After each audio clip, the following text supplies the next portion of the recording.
નમસ્કાર વિદ્યાર્થી મિત્રો, સામાજિક વિજ્ઞાન ધોરણ 7ની અંદર આપણે પાઠ 3 વિશે છે અભ્યાસ કરતા હતા અને એની અંદર મિત્રો આપણે જે ઇતિહાસનો ક્રમશઃ અભ્યાસ કે ભારતની અંદર છે એ રાજપૂત યુગનું શાસન, ત્યારબાદ જે છે ભારતની અંદર સલ્તનત કાળનું શાસન અને હવે એ ભારતની અંદર આપણે જોતા હતા તો કે મોગલ સામ્રાજ્ય, ભારતની અંદર છે એ મુઘલોનું સામ્રાજ્ય ક્યારથી શરૂ થયું એના વિશેની વાત છે એ આપણે શરૂ કરેલી. અને મિત્રો આગળની વાત છે એ આપણે અકબરના શાસનની વાતની આજે છે એ વાત કરવાની હતી. આગળના લેક્ચરની અંદર આપણે ભારતની અંદર હુમાયુ અને ત્યારબાદ છે શેરશાહ વિશેની છે વાતો થઈ ગયેલી છે. હવે આપણે આગળ વાત કરીએ તો કે ઈસવીસન 1556થી લઈને ઈસવીસન 1605 સુધી છે એ ભારતની અંદર અકબરનું શાસન હતું.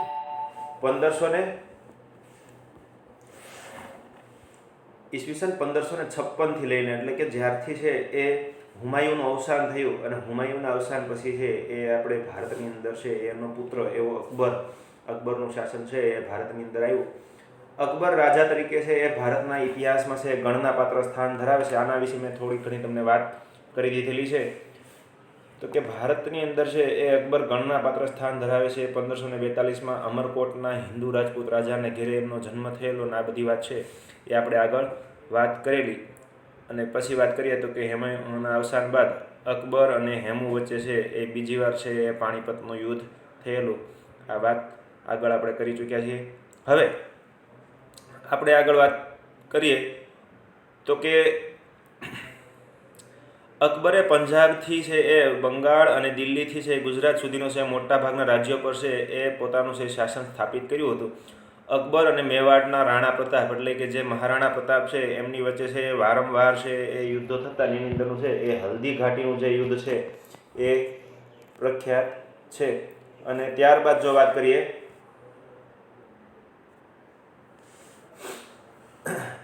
ત્યારબાદની જો વાત કરીએ તો કે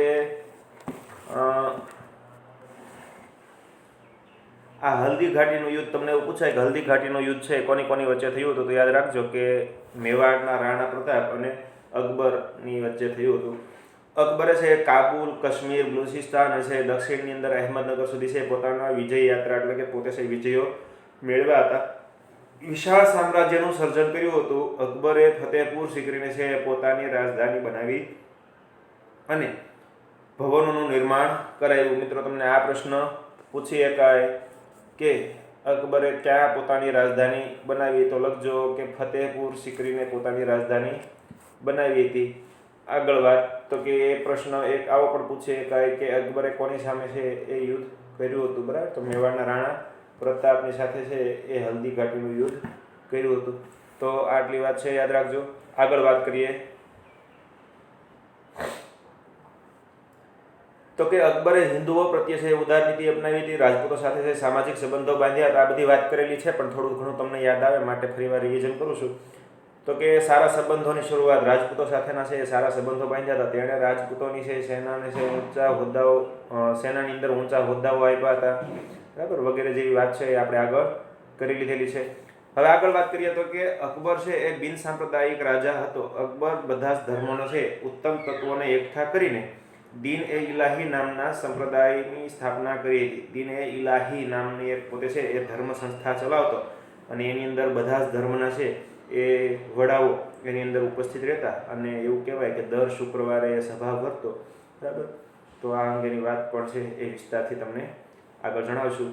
આગળ વાત તો કે અકબર એક સમાજ સુધારક હતો. તેણે છે બાળ લગ્ન અને સતી પ્રથાનો છે વિરોધ કર્યો હતો તથા બળજબરીપૂર્વક કરવામાં આવતું ધર્માંતરણનો પણ છે તે વિરોધી હતો.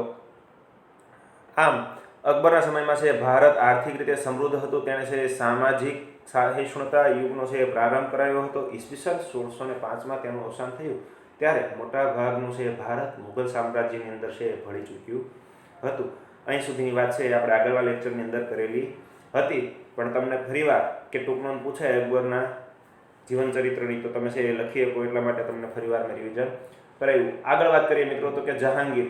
હવે જહાંગીર વિશે જો વાત કરીએ તો કે ઈસવીસન 1605થી લઈને ઈસવીસન 1627 સુધીનો જે સમય છે એ જહાંગીરનો શાસન સમય હતો. અકબરે સ્થાપેલા મહાન સામ્રાજ્યના છે એ સાચવવાનો છે વારસો જહાંગીરને મળ્યો હતો. જહાંગીર તેણે અકબરની નીતિઓને છે ચાલુ રાખી હિન્દુઓ સાથે છે સારા સંબંધો સ્થાપિત કર્યા. તેણે છે અસમ અને દક્ષિણ ભારતના છે ગોલાકોંડા સુધી છે વિજય મેળવ્યો હતો. તેની પત્ની નૂરજહાં ચતુર અને છે એ પ્રતિભાશાળી હતી. તેણે અનેક કલાઓ પ્રોત્સાહન આપ્યું હતું. જો મિત્રો, આજે જહાંગીર છે ને એની પત્ની નૂરજહાં, બરાબર, એ પણ છે બહુ પ્રતિભાવંત અને છે બુદ્ધિવાળી હતી. જહાંગીરના સમયમાં ચિત્રકલાનો છે ખૂબ જ વિકાસ થયો હતો. આવો પ્રશ્ન તમને પૂછાય છે, કોના સમયની અંદર ખૂબ જ ચિત્રકલાનો વિકાસ થયો હતો, ખૂબ જ સારા એવા પ્રમાણમાં, બરાબર? તો લખજો, જહાંગીરના સમયની અંદર ખૂબ જ સારા એવા પ્રમાણમાં ચિત્રકલાનો વિકાસ થયો હતો. આગળ મિત્રો વાત કરીએ તો કે તે પોતે પણ છે મહાન ચિત્રકાર હતો. કોણ? તો કે જહાંગીર. જહાંગીર પણ એક સારો એવો ચિત્રકાર હતો. ઈસવીસન છે એ 1627માં જહાંગીરનું અવસાન થતાં તેનો પુત્ર શાહજાદા ગાદી પર આવ્યો. જહાંગીરનું અવસાન થયું અને એમનો પુત્ર જે શાહજાદા હતો, શાહજાદા કે જે સલીમ નામ ધારણ કરીને છે એ ગાદી પર આવ્યો અને એના વિશેની વાત છે એ આપણે કરીએ તો કે હવે જહાંગીર પછી તેમનો પુત્ર શાહજહાં. મિત્રો, તમે આગળ દિલ્હીની અંદરનો છે એ તાજમહેલ જોશો એટલે તમને ખ્યાલ આવશે કે એનો બાંધનાર કોણ હતો, તો કે શાહજહાં. તો એ શાહજહાંની વાત છે એ કરવાની છે તો કે ભારતની અંદર 1627થી લઈને 1658 સુધી છે એ ભારતની અંદર શાહજહાંનું શાસન હતું. શાહજહાંનું હુલામણું નામ ખુરમ હતું. તમને એવું પૂછાય શાહજહાંનું હુલામણું નામ શું હતું, તો કે શાહજહાંનું હુલામણું નામ શું હતું? ખુરમ હતું. આગળ વાત કરીએ, તેણે દક્ષિણ ભારતનો છે વિજય કર્યો. તેણે તેના પિતા જેટલો શક્તિશાળી અને છે કલા સ્થાપત્યનો ચાહક હતો. તે પણ તેના પિતા જેવો છે શક્તિશાળી અને કલા સાહિત્યનો છે એ પોતે ચાહક એટલે કે પ્રેમી હતો. આગળ તેની પત્ની મુમતાઝના છે એ અવસાન પછી તેની યાદમાં તેમણે વિશ્વ પ્રસિદ્ધ છે એ તાજમહેલનું છે નિર્માણ કરાવ્યું હતું. તાજમહેલ એ દુનિયાની 7 અજાયબીઓમાંનું એક અજાયબી ગણાય. મિત્રો, તમને પૂછાય 7 અજાયબીઓમાંની એક અજાયબી એવો તાજમહેલ કોના સમયમાં બાંધવામાં આવ્યો હતો, તો લખજો કે શાહજહાંના સમયમાં. આગળ વાત કરીએ તો કે શાહજહાં પછી તેમના પુત્ર છે એ ઔરંગઝેબની ભારતની અંદરનું શાસન, બરાબર. તો કે ઔરંગઝેબ જે છે એ ઔરંગઝેબનું શાસન ભારતની અંદર આવ્યું એના વિશેની આપણે વાત કરીએ તો કે હવે શાહજહાંની છે નાદુરસ્ત તબિયતનો છે લાભ લઈને તેનો પુત્ર છે વચ્ચે છે સામ્રાજ્ય પર આધિપત્ય જમાવવા ભયંકર આંતરિક વિગ્રહ શરૂ થયા. જો નાદુરસ એટલે કે જે એનું સારાપણું હતું, ઔરંગઝેબના પિતા એવા શાહજહાંનું છે થોડુંક સારાપણું ને જે એનું નબળાઈઓ હતી એનો લાભ લઈને એમના દીકરાઓ જે હતા એના વચ્ચે છે ને એ આંતરિક સંઘર્ષો શરૂ થયા, અંદરો અંદર છે ઝઘડાઓ શરૂ થયા. અને શાહજહાંના છે મોટા પુત્ર દારા શિકોહ અને ઔરંગઝેબ વચ્ચે છે મુખ્ય સંઘર્ષ થયો. ઔરંગઝેબે પોતાના 3 ભાઈઓને એક પછી એક હરાવીને છે તેમની હત્યા કરીને અને જેલમાં ધકેલી દઈને છે દારાની હત્યા અને છે મુરાદને છે જેલની સજા આપી. ગાદી પચાવી પાડી અને એક ભાઈ સુજાને છે હરાવી દેશ નિકાલ કર્યો. જો મિત્રો, એનાથી જે મોટા હતા ને એવા બધા ભાઈઓને શું કર્યું, તો કે એનાથી મોટા એવા બધા ભાઈઓને એમણે છે એ હરાવીને અને કોકને દેશ નિકાલ આપ્યો, કોકને જેલમાં પૂરી દીધા અને આવી રીતે છે એ પોતે છે પોતાના હાથમાં ગાદી લઈ લીધી. ઔરંગઝેબ લગભગ 50 વર્ષ સુધી છે રાજ્ય કર્યું. ઔરંગઝેબે ભારતની અંદર છે 50 વર્ષ સુધી રાજ્ય કર્યું. આગળ વાત કરીએ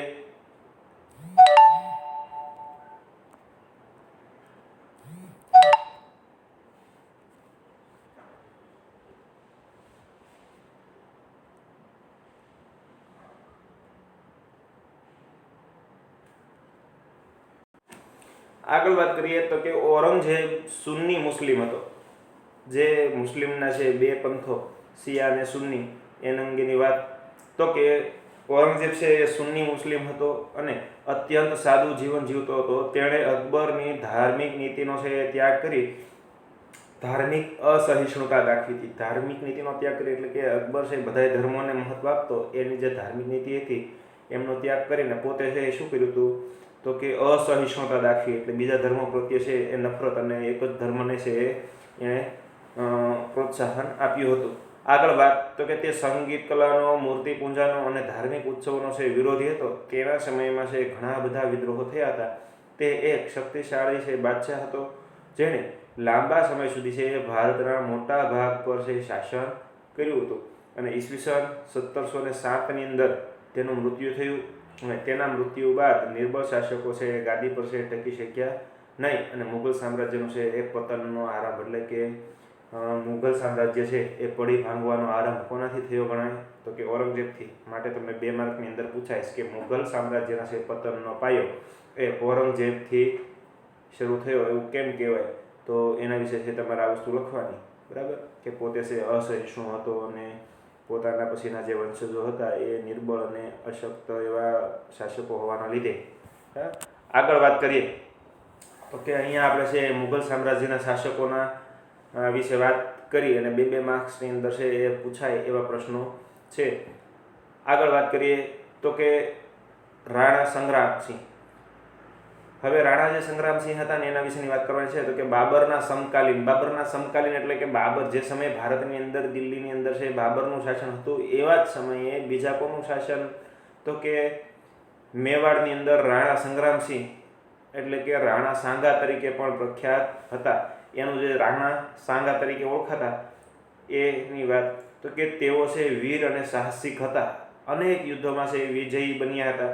જો કે બાબર સામેના છે ખાનવાના યુદ્ધમાં તેમની હાર થઈ અને તેમનું છે શાસન સામ્રાજ્ય નહિવત થઈ ગયું.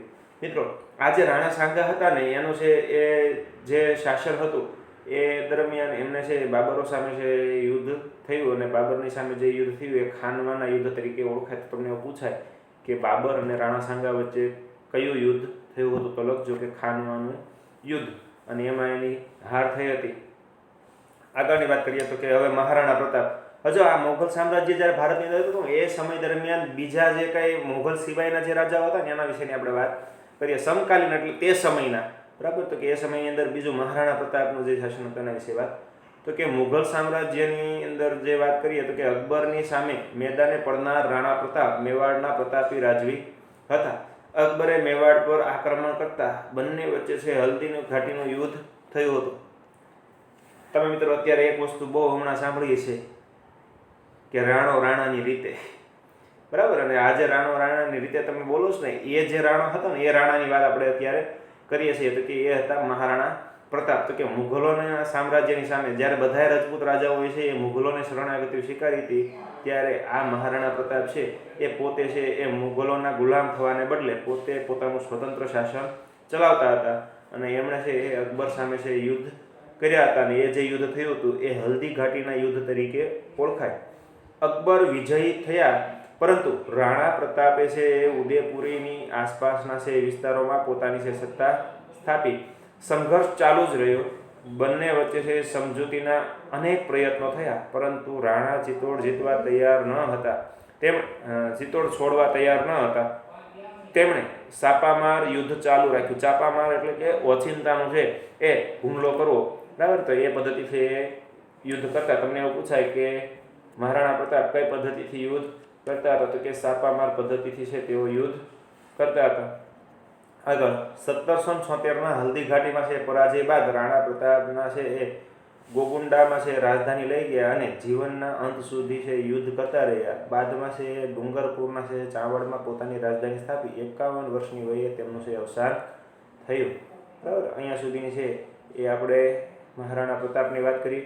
ત્યારબાદ હવે જો વાત કરીએ તો કે વીર દુર્ગાદાસ, જે એ સમયની અંદરના વીર દુર્ગાદાસ રાઠોડ છે મારવાડના શાસક જસવંતસિંહના છે મિત્ર અને અશ્કરણ રાઠોડના પુત્ર હતા. તેમની છે તુલના રાણા પ્રતાપ સાથે કરવામાં આવે છે. ઔરંગઝેબના સમયમાં તેમનું છે એ આધિપત્ય સ્વીકાર્યું નહોતું અને ઔરંગઝેબના સમયની અંદરનું જે ઔરંગઝેબનું આધિપત્ય હતું એ એમણે સ્વીકાર્યું ન હતું. હવે એ સમયની બીજી વાત તો કે છત્રપતિ શિવાજી. તમે ઓળખતા જ છો કે છત્રપતિ શિવાજી તો એ પણ એ આ મોગલોના સમયની અંદર થઈ ગયેલા. હવે ભારતના મહાનતમ રાજાઓના છે સ્થાન પામનારા છત્રપતિ શિવાજી મરાઠા સામ્રાજ્યના સ્થાપક હતા. ઈસવીસન 1627માં તેમનો જન્મ શિવનેરી કિલ્લામાં એટલે કે મહારાષ્ટ્રની અંદર થયો હતો. માતા જીજાબાઈ અને પિતા શાહજીના સંતાન શિવાજીના છે જીવન પર તેમના સમર્થ ગુરુ એવા રામદાસ અને દાદા કોળદેવના છે એ વ્યાપક પ્રભાવ પડ્યો હતો. તો તમને આવો પ્રશ્ન પૂછાય છે કે શિવાજીના જીવન પર કોનો છે વ્યાપક અસર પડી હતી, તો લખજો કે માતા જીજાબાઈ અને છે પિતા શાહજીના સંતાન એવા શિવાજી પર એ ગુરુ રામદાસ અને છે એ કોળદેવનો છે એ વ્યાપક પ્રભાવ પડ્યો હતો.